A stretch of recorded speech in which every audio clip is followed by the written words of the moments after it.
thing. Okay, that's what I get for doing my video and scheduling it like before 8 o'clock in the morning. Yeah, I just completely goofed. Oh well, goofed. But you guys are here. Thank you. Thank you. It's this time. I don't know why. I thought for sure I'd switched that. Oh well. Yes. So I know what I did. Because I did it at like 8:30 this morning, and I switched it from AM to PM, and then did everything else, but I didn't switch the hour to 6:30 rather than. Oh well. It's one of those things. It's going live. No, it's alive, so you can start it early. Yes. Put the wrong time in. I did. So, how is everybody tonight? I hope you're doing well. I've had a day trying to get my stuff framed, and I thought I had things ready to go, and I went to Michael's, and they have a buy one, get one free on framing, so I'd gotten some frames. Lovely. These particular frames, the ditch is not quite deep enough to handle a double mat and the backing that they have, and then the little slide in thing. So I'm going to have to put new little holders in. It's just, there were a few things that went off the rails. So I'm really glad to be here because this is a lot more fun than trying to figure all that out.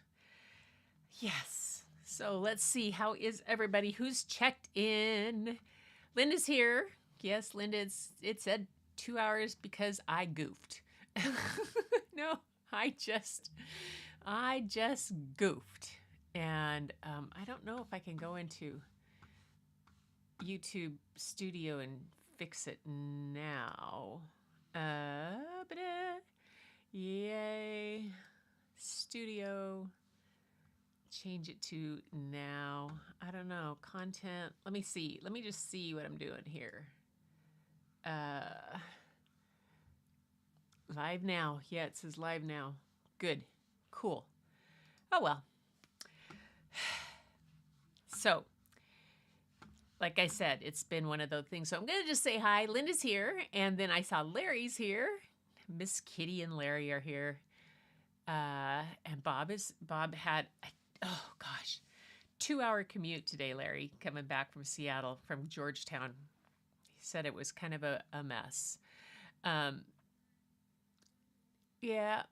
And Gail, I got a message from her. She's very pleased. She's just loves seeing everybody send her good wishes and everything. She follows up, watches it later. Anyway, playing on her tablet. I'm not playing on my tab. Start painting Saturday. Do you? I didn't. I've been trying to print some stuff, and I tried to print a pano for Africa and some stuff, and it's just, it was one of those things. And then the power kept going out. Power kept glitching and going out today. So, hi, Angie. Nice to have you here. So, poor Tamara probably I probably goofed her up. There's Mona. Hi, Mona. Yay. Yeah, and Madonna. Thanks, you guys. Thanks for coming in to listen at this time. And, that was, I had this morning when I was doing the video for tonight's, I got totally lost in the TED Talk about this person. It's really fascinating. So let me see if I can, put that in this YouTube link is shows the TED Talk for this person I'm going to read about tonight that she did. It's called How to Truly Listen by Evelyn Glennie. And she is a percussionist from Scotland who had a degenerative disease of her eardrums. And anyway, we're going to read about the story, but how she changed. It's called, where is it? It's called Listen, How Evelyn Glennie, a Deaf Girl, Changed Percussion. So we're going to read that one. I'm going to read that after I read this other book first. This is a book that is just kind of fun. And since I started out with that kind of goof kind of things, it's another listen book. And this one's by Gobi Snyder, and it's illustrated by Stephanie Gregan. And it's a fiction, but it's I found it really interesting that two books with the same title have completely different kinds of approaches to the word listen. And you know, it's that old thing of yes, we may hear, but do we listen, for this book. And then the other book is that we don't hear, but we can still listen. So I thought it was pretty cool. Hi, Lupe. Nice to have you here. Thank you. Thank you for being here. So, and then after I read these two books, I found a poem that I want to share that I just thought was really, really cool. And I might also share this book I have called When You Breathe. We'll see how all things go, all things technical. But so this first book I'm going to read tonight is called Listen, like I said, and it's written by Gobi Snyder and it's illustrated by Stephanie Gregan. And that's where we're going to start with this one, the one that's not quite serious. And there we go. What's that? Oh, I know what that was. That was supposed to be me. There we go. Yeah.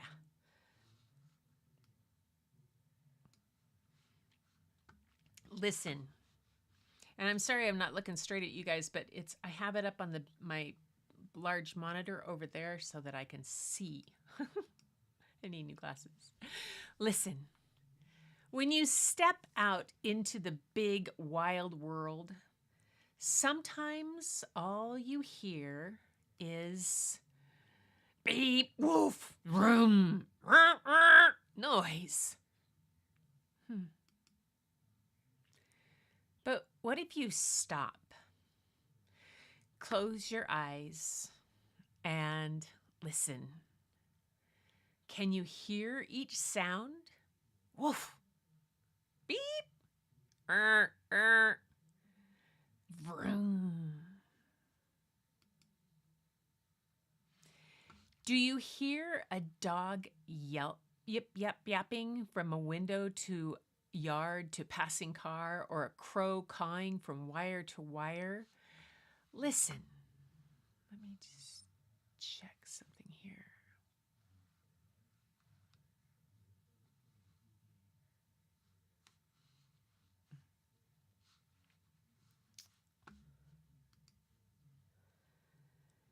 Through an open window, a tea kettle whistles.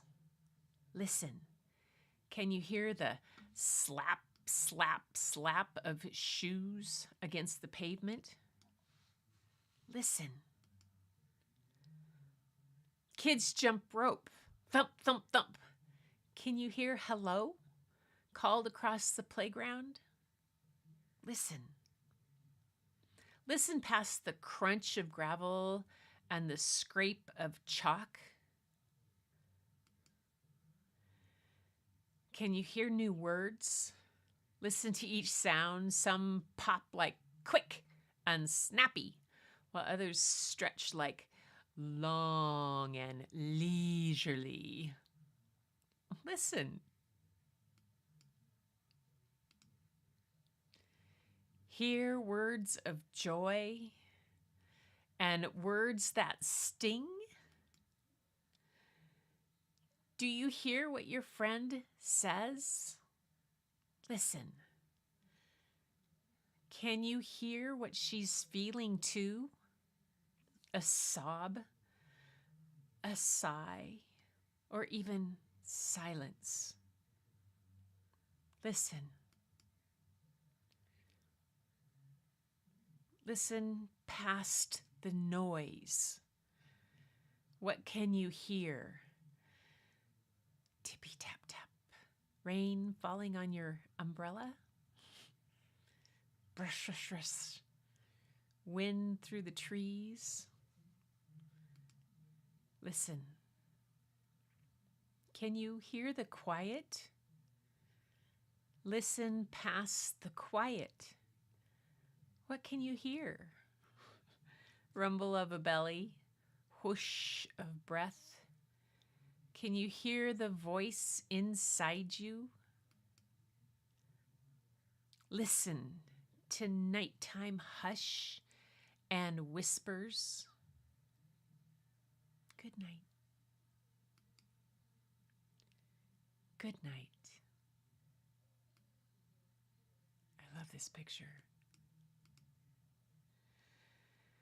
When all you hear in this big wild world is noise, stop, close your eyes, and listen to everything waiting to be heard.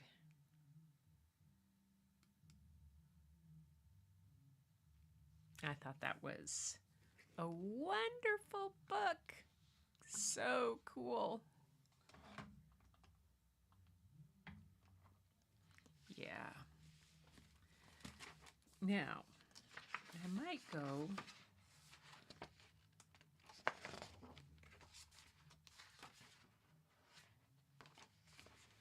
I think I'll also share this one.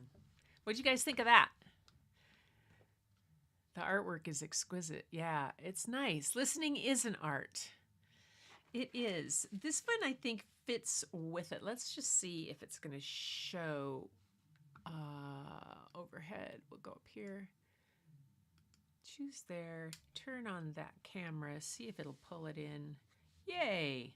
Push that back a little bit.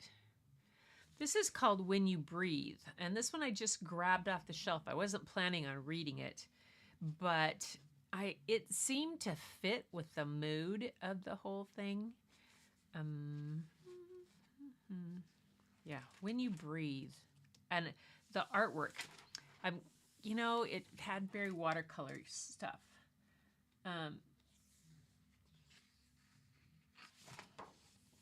It's by Diana Farad and illustrated by Billy Rankle.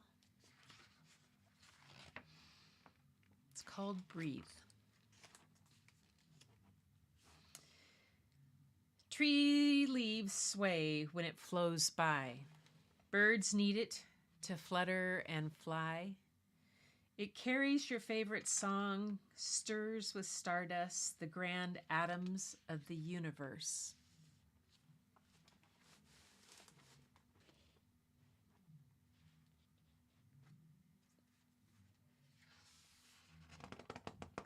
Outside, it's air until you breathe in, inhale, and then inside, air becomes breath.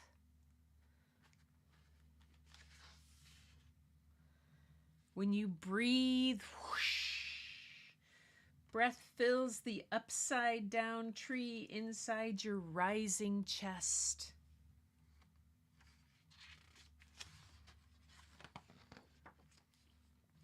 Breath wisps through the tree trunk and its white bark.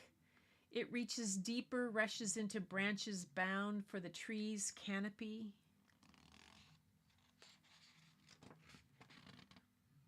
Breath blooms at tree tips like sprouting leaves on lush spring stems.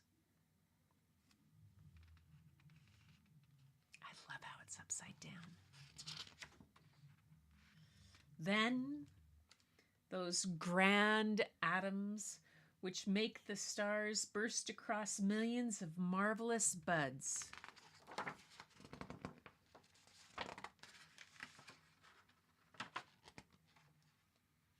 it just takes seconds for a piece of the sky to fill your heart.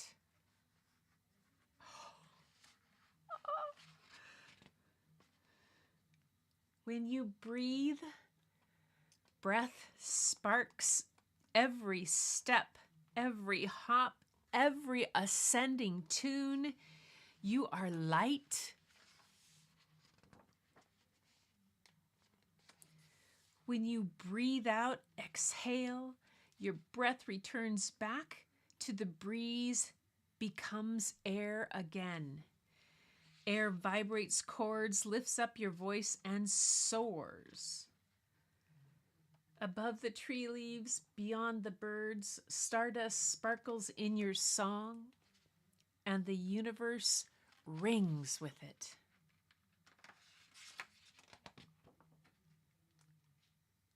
Air, breath, you.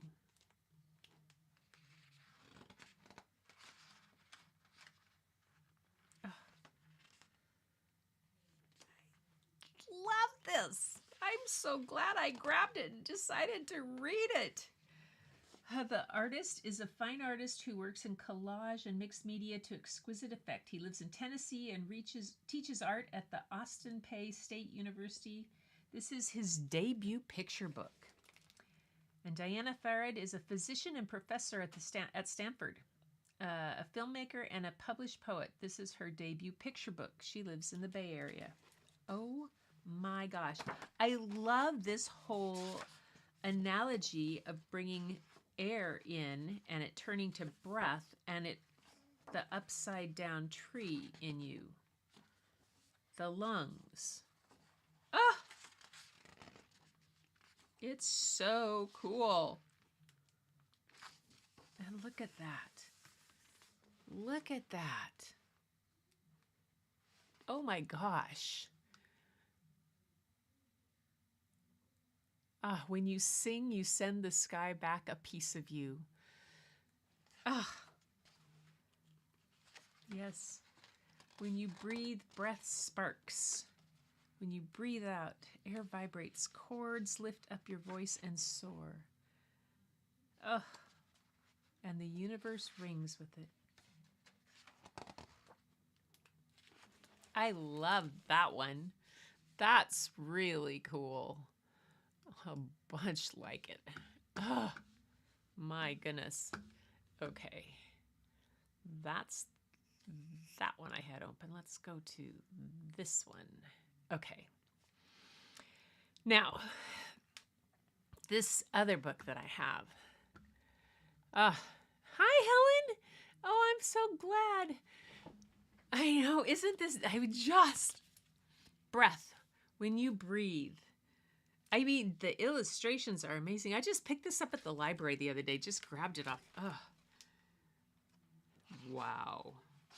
I love this kind of artwork type, the rich colors and everything in it. Wow. Okay, sip of water.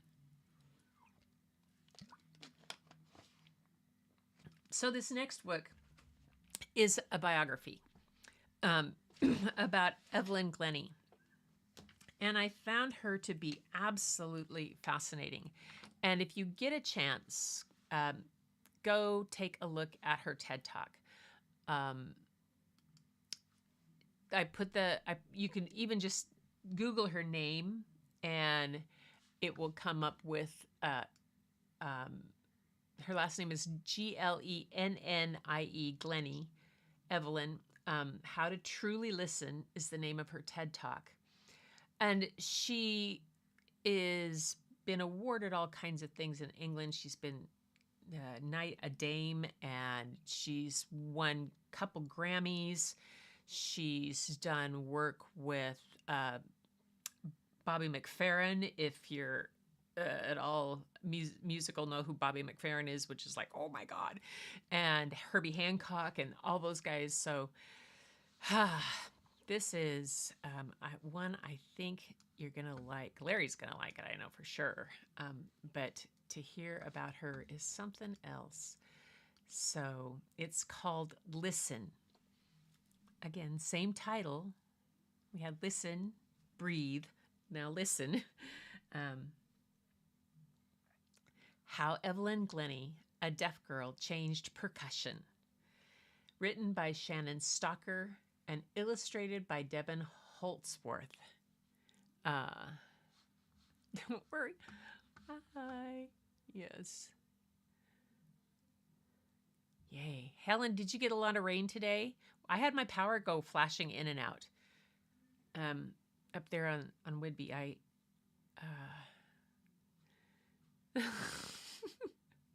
Dang it, Linda, slow down. Yeah, we got the Bobbsey twins here saying the same thing. All right, you guys, here we go with this book. That's the overhead. I need this one. Yay. Get this out of the way. Listen, how Evelyn Glennie, a deaf girl, changed percussion. Okay, that's right. On some of the pages, I may have to pop the page out and back for you to see it better, because it is one of these that does not allow me to do it without losing the page. So I have to go back to that. There we go.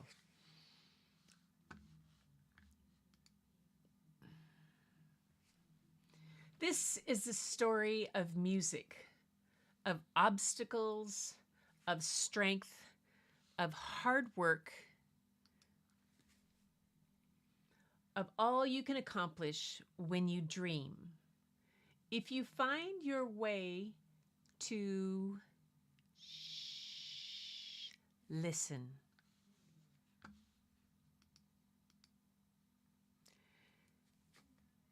If your ears can't hear the strum or hum or thrum of a melody, can music still swirl and whirl? It did for Evelyn Glennie. Listen. In the late 1960s, Scottish music rolled through the farm hills of Abercrombie, Scotland, where Evelyn Glennie grew up. Her heart swelled when air blew from the bellows of her father's accordion on Christmas Eve. On Sundays, she sat on the organ bench next to her mother. A curtain closed behind them, creating their own tiny world of pipes and pedals. From the moment Evelyn heard her first note, music held her heart. Evelyn played piano songs by ear at 8 years old. Tink, tink, tink. Woo, woo, da woo. Clarinet notes slid through her lips when she was 10, but soon her ears began to hurt. Voices became distant whispers. Evelyn's parents took her to the audiologist, and he frowned. The nerves in Evelyn's ears are degenerating. She's never going to be able to play music. She's going to need hearing aids for the rest of her life, and she's going to need to go to a school for the deaf. Evelyn didn't understand. Only 30 minutes earlier, she'd been able to play music, and now she couldn't. Why? She wanted to wear hearing aids, read lips, and play music. She wanted to choose which school she went to. Evelyn's parents shook their head at the doctor. No, her father told him, hearing or not, she will do what she wants to do.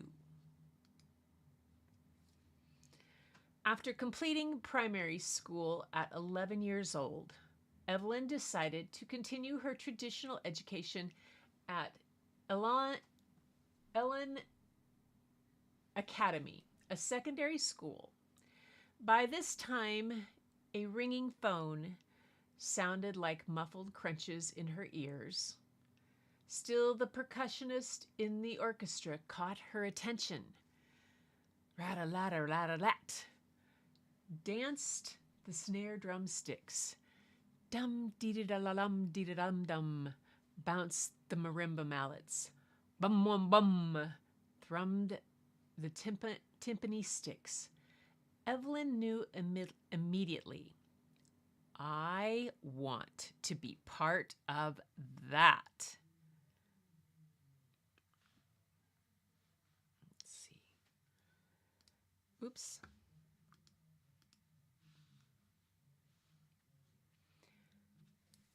Every first-year student was tested for musical ability.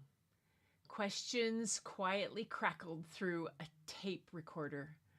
Evelyn strained to hear. She scored poorly.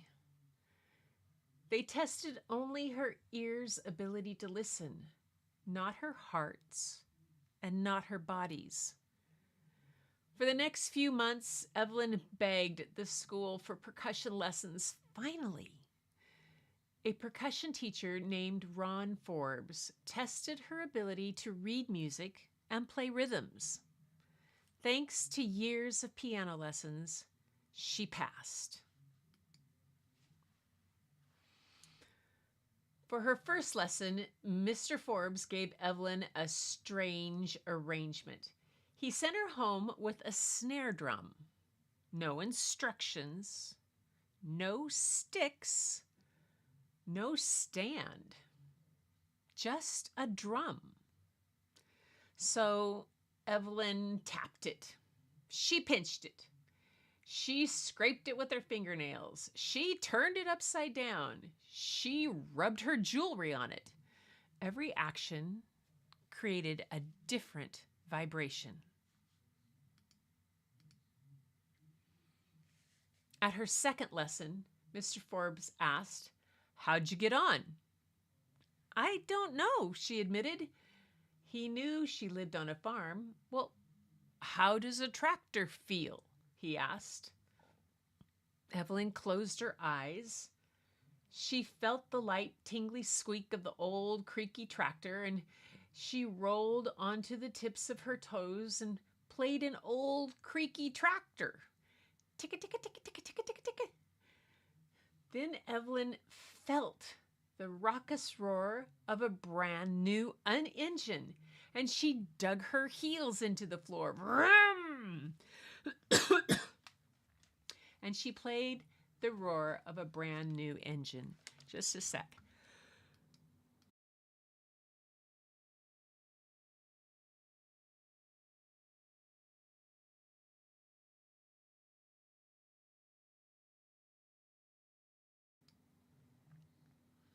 There.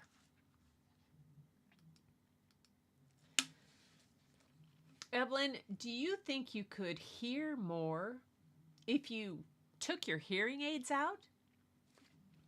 Evelyn looked at Mr. Forbes like he had 3 heads, but she took them out. Mr. Forbes and Evelyn placed their hands on the wall of the classroom. She watched his lips for directions. Listen. He struck the timpani, a big drum that creates big vibrations. Whoom! Then he asked a question that changed her life forever. Evelyn, where can you feel the sound in your body? He struck the drum again. Evelyn's whole body resonated. Her belly, her back, her legs, her feet. She kicked off her shoes. Her heart raced. Whum! Vibrations moved through her fingertips, her hand, her arm, then crossed her chest and tickled her other arm. Her heart answered. Whum! Whum! She had found a sea of sound that belonged only to her.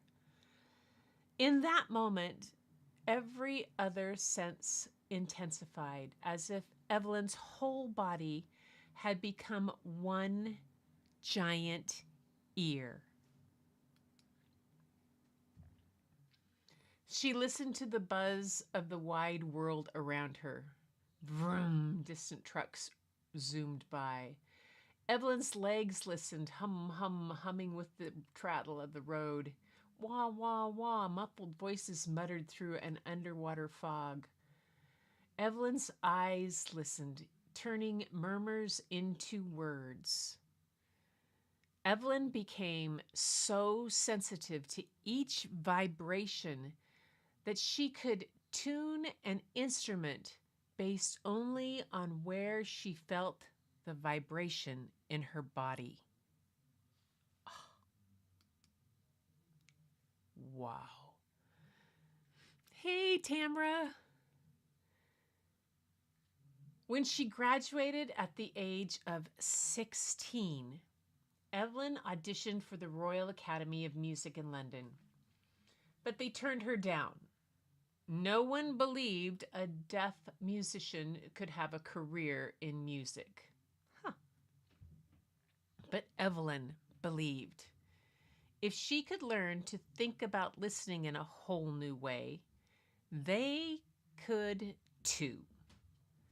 Evelyn knew that sound and touch weren't that different. Air vibrated, traveling through the judge's ears before turning into sound. For Evelyn, those vibrations traveled through her body.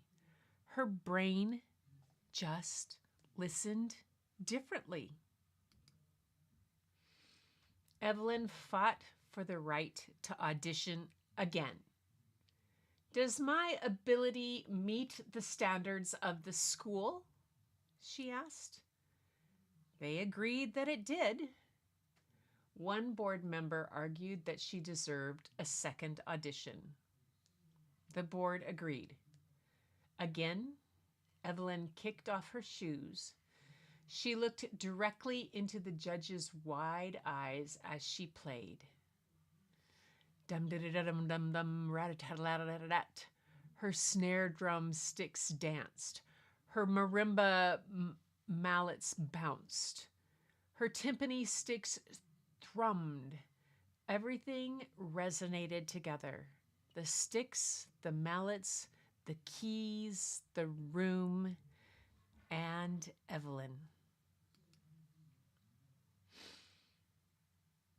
This time, they didn't just hear her, they listened. Her music flowed through their ears and their bodies and into their hearts.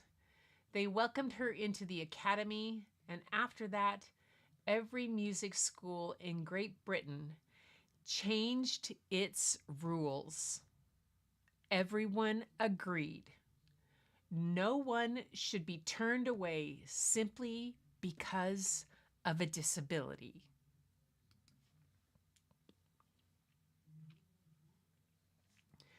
During her second year at the Royal Academy of Music, Evelyn entered a national percussion competition. She took chances, interpreting the music her way, and she won. Her heart fluttered when she received the prestigious Queen's Commendation for both music and academic excellence. And at the age of 17, she again kicked off her shoes to perform the very first solo percussion concerto at the Royal Academy of Music. As she sank into the cushion of broad sounds, the audience sank too. As she jabbed at short, sharp sounds, the audience jabbed too. Evelyn played with a freedom that no one had ever heard before. Europe listened. Soon, television shows documented Evelyn's life. After graduating, she was invited to perform Baroque Sonata for 2 pianos and percussion. The piece was recorded by CBS Records and gave Evelyn the first of 2 Grammy Awards. She recorded albums and performed in more than 40 countries. And the Queen of England knighted her, Dame Evelyn. The world listened. Evelyn remembered the audiologist who thought people could only hear with their ears. He was wrong. Losing my hearing, she said, made me a better listener. Evelyn Glennie became the first full-time solo percussionist in the world.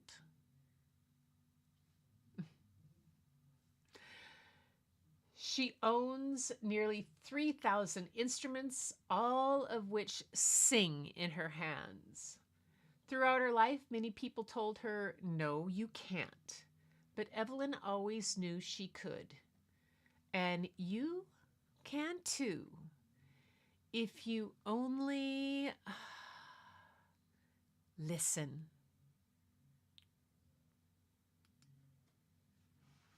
Now let's see if I can make this big enough so that I can read it here. There we go.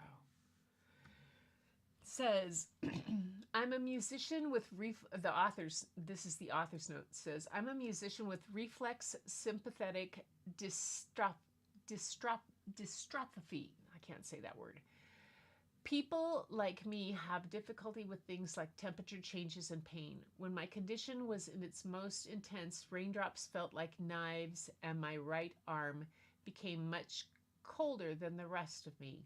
Many parts of my body even forget to sweat. Eventually, covered in ulcers and in a wheelchair, I was given 2 years to live. Like Evelyn Glennie, I heard you can't too many times. But like Evelyn Glennie, I knew I could. Perhaps that's why her story captivates me. I was fortunate enough to talk with Evelyn many times, which allowed me to write a story that reflects her true experiences. During our discussion, I asked her what message she'd like young readers to hear. Her simple answer resonated. Create your own story, she said. You cannot wait for things to happen to you. You must make your own opportunities. It is an authentic message from a woman who has achieved many firsts. She's the first person to ever have made a successful career as a solo percussionist, the first to perform a percussion concerto at London's Royal Academy of Music, the first percussionist to perform a promenade recital at Kensington Town Hall, and many more firsts. Evelyn's hasn't achieved those successes based on her deafness. She's achieved them because of her talent. Hearing or deaf, she was born to play.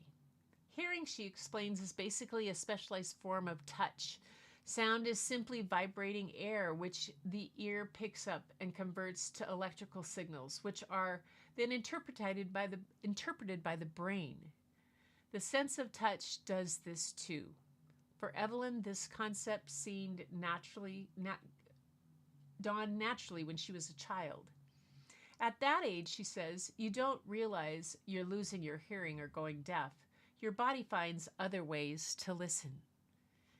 She may not listen like a hearing person, but she listens nonetheless. And now she's made it her mission to teach the world to listen too. Soon after graduating from the Royal Academy of Music, Evelyn was featured on her first television documentary, A Will to Win, on the BBC. She's recorded and released her first solo album, Rhythm Song. As if it wasn't enough, that same year, in 1990, she wrote a book and starred in a second documentary, both entitled Good Vibrations.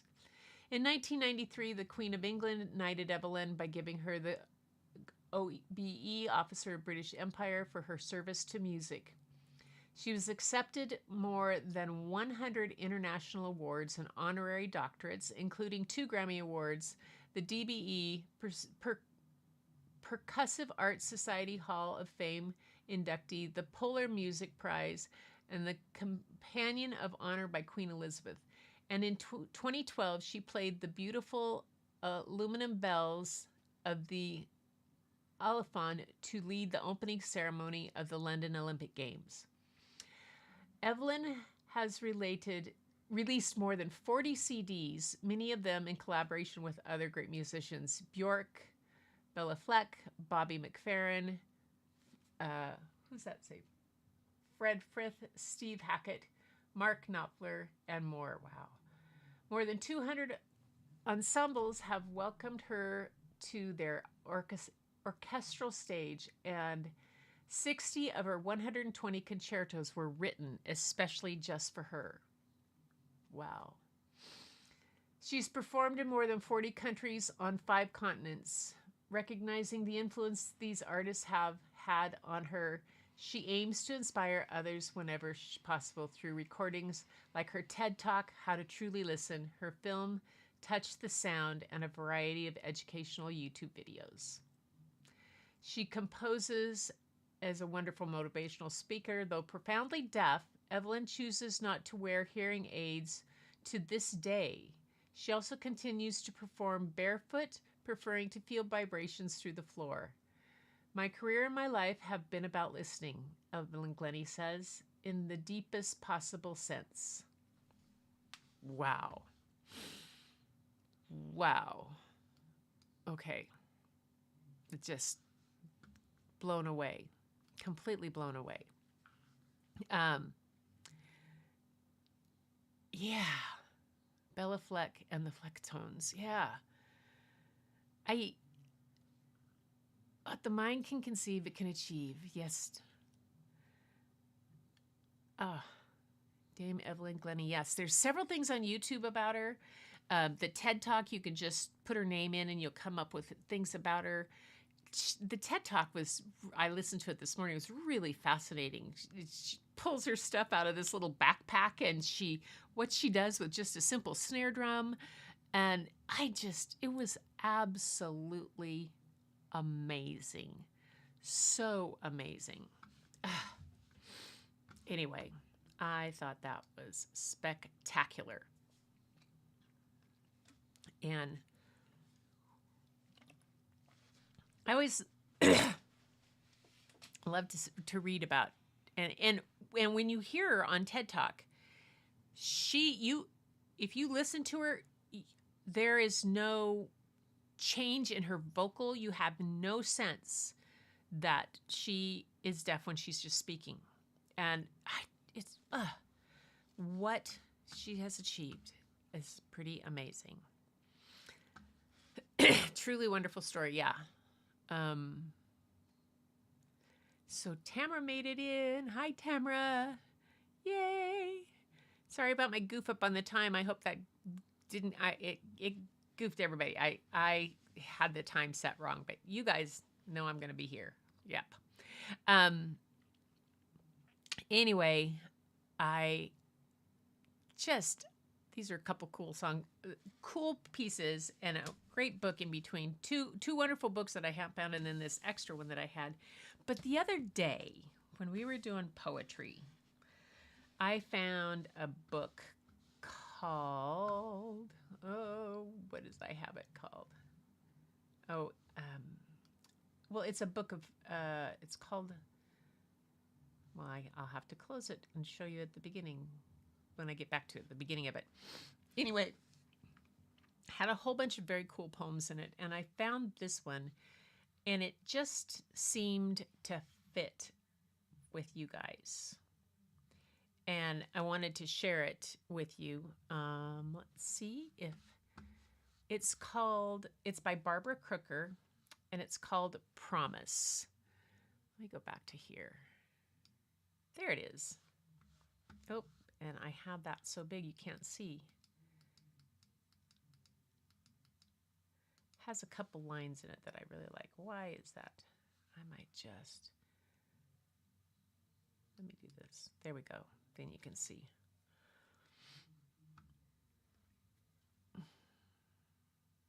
Promise. This day is an open road stretching out before you. Roll down the windows. Step into your life as if it were a fast car. Even in industrial parks, Trees are covered with white blossoms, festive as brides, and the air is soft as a well-washed shirt on your arms. The grass has turned implausibly green.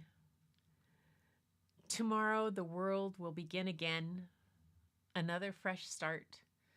The blue sky stretches, shakes out its tent of light. Even dandelions glitter in the lawn, a handful of golden change. I love this. I just thought it was a cool poem. My favorite line in it is, even in industrial parks, trees are covered with white blossoms, festive as brides.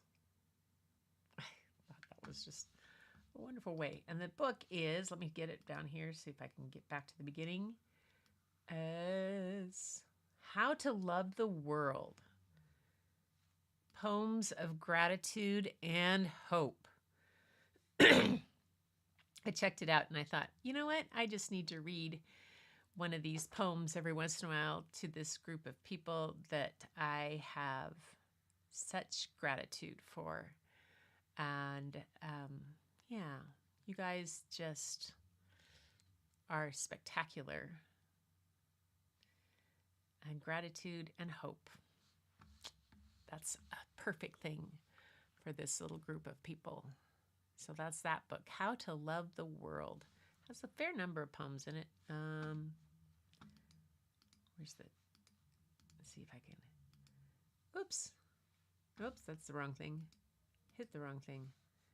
There we go. Oops, I keep hitting the wrong thing. Go back. There. Ah, I don't want to hit that. I want to go to the next page. Ah, that's why.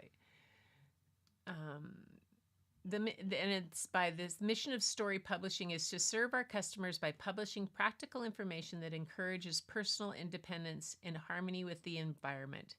That's the publishing company. And I thought, joy is the happiness that doesn't depend on what happens. Only the creative mind can make use of hope. Only a creative people can wield it.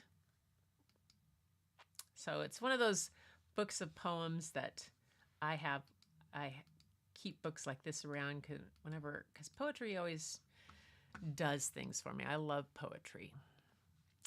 But, okay. Let's see. So Sunday, Art Day, send your stuff in. I'm excited. I will have photos to show you guys that I've been working on, maybe. And then I did some more playing with alcohol ink. What a mess I made. Oh, Lord, that's hilariously crazy fun. And, yeah, but beautiful story. Thank you for putting in those links for her. I can see if it. Yes, Dire Straits. Dire Straits, Mark Knopfler. Yeah. She was on Sesame Street. That's right.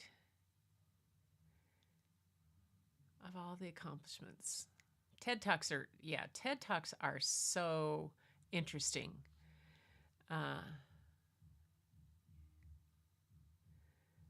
It's all me that's befuddled today. Like I said, I got up very early and I did this creative work hour at 7 o'clock this morning, and I worked on the video and got that kind of done. And then I did a second hour on it and got into the TED Talk, listening to that, and posted the whole thing and didn't pay very close attention. I'm not a good morning editor. Had a feeling something was afoot. Yes, afoot. I'm calling shenanigans. Yeah. Yay. Hi, Gail. If you're here, if you're listening in. Gail's been checking in with me, as I said. Easter Sunday, that's right. It is Easter Sunday. So, yeah, if you can make it, you make it. If not, I will have something here for you I'll be on. And otherwise, you can listen to it afterwards. But send in your stuff if you have anything. And we'll have a great time as it is. So, everybody, thanks for being here. Thanks for being part of this tribe, for letting me share these wonderful books, for helping me just rediscover all these wonderful. I mean, it's the thing I miss probably the most about being in the classroom is the sense of discovery that I would always get every day from the kids, from what they would do, from the questions they would ask, from the paths that they would lead me down. You spend your day with 5, 6, 7, 8-year-olds every day for 35 years. Man, you can go down some. Well, the last 18 years were with between 4 and 10, 11-year-olds, 12-year-olds. So preschool to 5th grade. And the paths that they can take you on, it's pretty amazing. And when your whole job is to bring that literature to them and to support them in their adventure and in their path, it means that you get to go on a lot of fun adventures too. But you guys, it's kind of our own free fall kindergarten here. I love it. And we can get as mucky and muddy and messy and free as we want. And I love it. I love it. So thank you guys so much for being here, for being part of this group, for letting me bring these stories to you, and for sticking with me all the time. Man, it's so much fun. And so I will see you though on Sunday, because I still have another stack of books. So I have this great book that has some really fun rabbit art in it. I might pull that out since it's Easter Sunday, and we'll do the rabbit stuff. Until next time, then, you guys, send your stuff in. I'll see you Sunday. And until next time, keep looking for the beauty hidden in plain sight. It is all around you. And the first place you'll find it is when you go look in the mirror. Catch you later.